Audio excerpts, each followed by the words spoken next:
Zan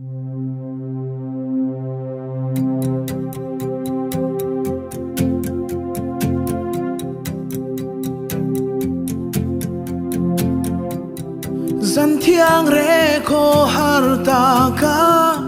vana ngel thiang lim te chuan chan dam tu piang lo min zayan re aparem ruat ang zelin ron then rem na mangai na satuana tan rem na lal thar lo piang chu chan chin song song aro pui be min mangai ema fangin min pe afa pa mal nei chun chu angel sain beram pule mi fing ten lu lo ni kan lung mai le lom ni ata min pe fa pa i swa chu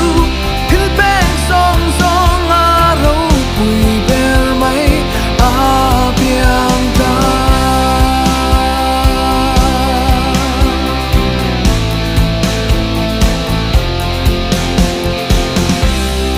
beram pu te chuak ngalin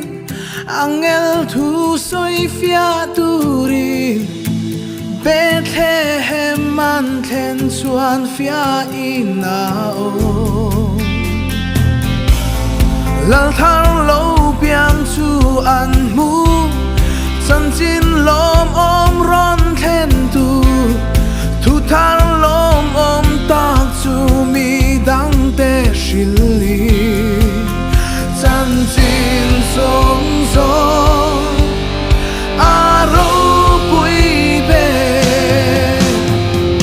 min mangai ema fangin min pe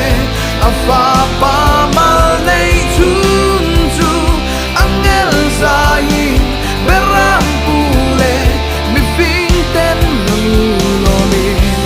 kan lung ai le lom ni ata